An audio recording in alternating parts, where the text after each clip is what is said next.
बिस्मिल्लाहिर्रहमानिर्रहीम। अस्सलाम वालेकुम नाजरीन, मैं हूं डॉक्टर नुमान अली और आपकी खिदमत में एक नए सेशन के साथ हाज़िर हूं। बहुत से मैसेज आ रहे हैं और कमेंट सेक्शन में भी लोगों ने ये पूछा कि मौसम तब्दील हो रहा है, सर्दियां आ रही हैं, तो जानवरों की फीडिंग के हवाले से वीडियो बनाएं कि जानवरों को खिलाना क्या है। तो लोग ये चाहते हैं कि उन्हें सीधा डायरेक्ट बता दिया जाए कि आप अपने जानवरों को इतने किलो गंदम खिला दें, इतने किलो चारा खिला दें, इतने चने खिला दें, इतनी चोकर खिला दें और फलां।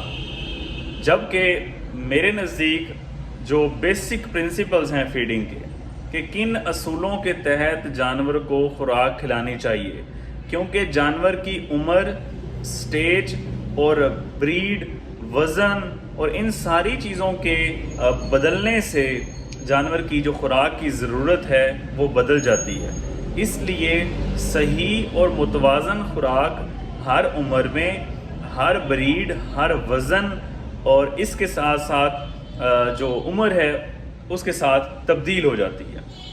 तो इसलिए जिस शख्स को बेसिक प्रिंसिपल पता होंगे वो अपने फीडिंग स्टैंडर्ड खुद सेट कर लेगा, वो अपने जानवरों को भी उस फीडिंग स्टैंडर्ड पे खुद ले आएगा।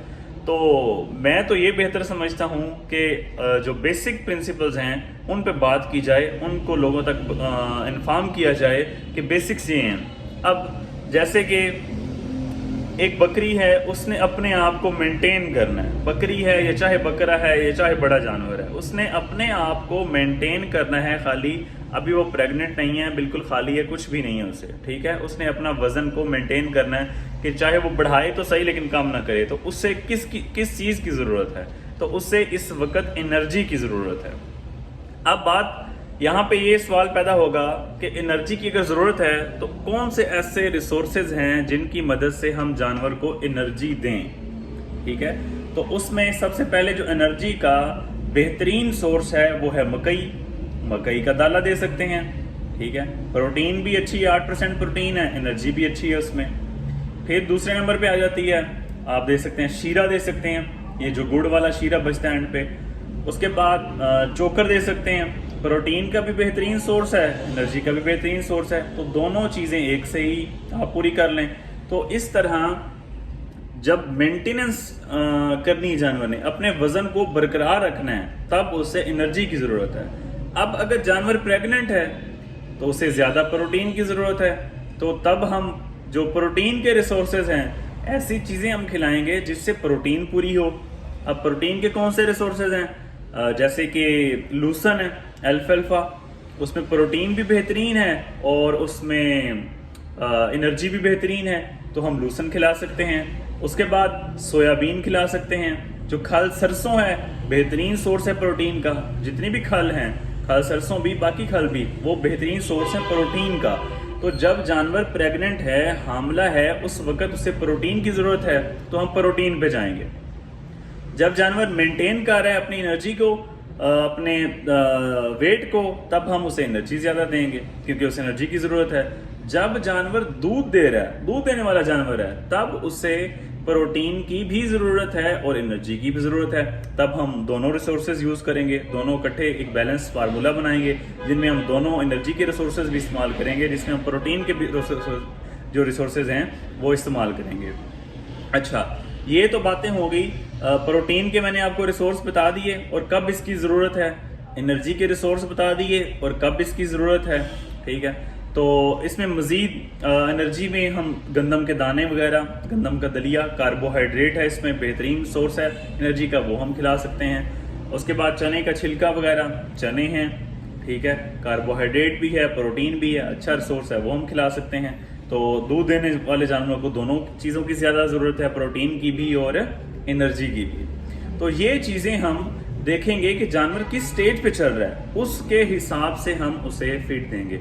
अब जनरल बात कर लेते हैं कि जिस तरह सर्दी आ रही है अब, तो सर्दियों में टेम्परेचर, जाहिर बात है, एनवायरनमेंट का, माहौल का टेम्परेचर डाउन होगा, तो इस वक्त हमें एनर्जी की ज़्यादा ज़रूरत है क्योंकि हमने अपनी बॉडी का टेम्परेचर मेंटेन करना है, अपनी बॉडी को मेंटेन करना है। तो इसके लिए मैंने जैसे शुरू में बात की सबसे पहले कि हमें बॉडी को मेंटेन करने के लिए एनर्जी की ज़रूरत है, तो तब हम एनर्जी के जितने रिसोर्सेज हैं उन पे चले जाएंगे। हम चोकर का इस्तेमाल कर सकते हैं, हम मकई के दली का इस्तेमाल कर सकते हैं, शीरे का इस्तेमाल हम कर सकते हैं, गंदम के दानों का इस्तेमाल कर सकते हैं, ठीक है, चने का इस्तेमाल कर सकते हैं, खुश्क भूसे का इस्तेमाल कर सकते हैं।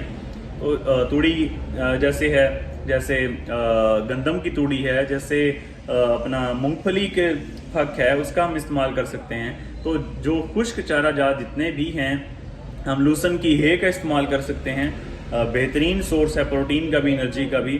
तो ये वो चीज़ें, इनकी मिकदार हम बढ़ा देंगे। पहले अगर हम खुराक में गंदम के दानों का इस्तेमाल नहीं कर रहे तो हम उसका इस्तेमाल करेंगे। मैं बार बार वीडियोस में बता चुका हूँ कि हमें किस तरह अपनी बकरियों को खुराक चेंज करनी है, प्रोपोर्शन के हिसाब से करनी है।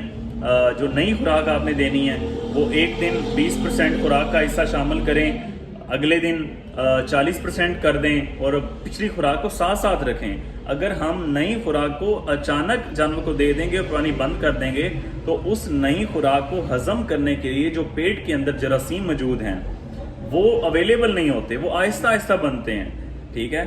अगर वो हम अचानक सारी खुराक चेंज करेंगे तो जानवर मर भी सकता है, क्योंकि वो खुराक फर्मेंटेशन नहीं होगी, हजम नहीं होगी, तो उससे जानवर को एनर्जी नहीं मिलेगी। तो इस तरह मैंने आपको बताया कि सर्दियों में एनर्जी की ज़रूरत ज़्यादा है, तो जितने भी रिसोर्स हैं एनर्जी के वो हम ज़्यादा यूज़ करेंगे। हम सब्ज़ चारे का इस्तेमाल कम कर देंगे और जो खुश्क चारा जात हैं, हे हो गई, उसका इस्तेमाल हम ज़्यादा करेंगे। अब इसके अलावा जो एनर्जी के रिसोर्स मैंने आपको बता दिए, मकई का दाला हो गया, गंदम का दाला हो गया, शीरा हो गया, ठीक है, खुश्क हे हो गई, तो ये चीज़ें हम इस्तेमाल करेंगे। अब ये हो गए दो हिस्से, जिसमें बात की हमने प्रोटीन की, जिसमें बात की हमने एनर्जी की। उसके बाद हमें विटामिन्स भी चाहिए, तो हम विटामिन्स का इस्तेमाल अपनी खुराक में खुश्क पाउडर की शक्ल में भी कर सकते हैं, पानी में मिला के भी कर सकते हैं, खुराक में भी हम कर सकते हैं। मिनरल्स चाहिए, ये सारी चीज़ें, मिनरल्स और विटामिन्स, ये खुराक को हजम होने में, जिस्म को लगने में इनका इंतहाई अहम रोल है। तो ये इन चीज़ों को हम इग्नोर नहीं कर सकते। तो चाहे आप नमक की ढेलियाँ रख लें, ठीक है, चाहे आप उसे फीड के ऊपर छिड़क लें, तो इनका इस्तेमाल हमने ज़रूर करना है। तो मिनरल्स हो गए, विटामिन्स हो गए, प्रोटीन हो गई, एनर्जी हो गई, ये खुराक का हिस्सा है। उसके अलावा एक एलिमेंट जो कि पानी है, जिसमें कुछ भी नहीं है, ना प्रोटीन है, ना मल्टीविटामिन्स हैं, ना एनर्जी है, कुछ भी नहीं है, लेकिन ये खुराक का अहम जुज़्व है। तो इसको हमने, मैं अक्सर बात करता हूँ कि ताज़ा फ्रेश पानी हमने पिलाना है, क्योंकि ठंडा पानी अगर हम पिलाएंगे जानवरों को डायरिया, रिक मोशन ये लग सकती है, जानवर का हाजमा ख़राब हो सकता है, नमूनिया के चांसेस हो सकते हैं सर्दी की वजह से, गला ख़राब, उसके बाद नज़ला वगैरह, क्योंकि इन्वायरमेंट का पहले टेम्परेचर डाउन है, ऊपर से हम जानवर को ठंडा पानी उसके अंदर पिलाएंगे, अंदर से भी टेम्परेचर डाउन होगा, तो इस तरह हम जानवर को मुश्किल में डाल सकते हैं। तो ये वो बेसिक प्रिंसिपल्स हैं जिनको समझना बहुत ज़रूरी है। इसके हिसाब से, इनको समझते हुए आप खुद अपना ये हिसाब लगा सकते हैं अपने फीडिंग रिसोर्सेज कि आपके पास क्या मौजूद है। इधर मैं 4 चीज़ें बता दूं कि ये खिलाएं, वो खिलाएं, यहाँ से 4 सवाल फिर आ जाएंगे कि ये चीज़ें तो हमारे एरिया में अवेलेबल नहीं हैं। तो आप देखें कि एनर्जी के रिसोर्स कौन से हैं, प्रोटीन के रिसोर्स कौन से हैं, विटामिन्स आपको कौन से सस्ते अवेलेबल हैं, मिनरल्स कौन से अवेलेबल हैं, जो आपके एरिया में अवेलेबल हैं रिसोर्स, उनको आप खुद यूज़ करें, अपना फैसला खुद करें कि आपने कौन सी चीज़ें खिलानी हैं। तो ये थी जी आज की हमारी वीडियो। फिर भी किसी भाई का कोई क्वेश्चन है फीडिंग के हवाले से तो आप पूछ सकते हैं कमेंट सेक्शन में, इंशाल्लाह मैं हाजिर हूँ। बहुत शुक्रिया।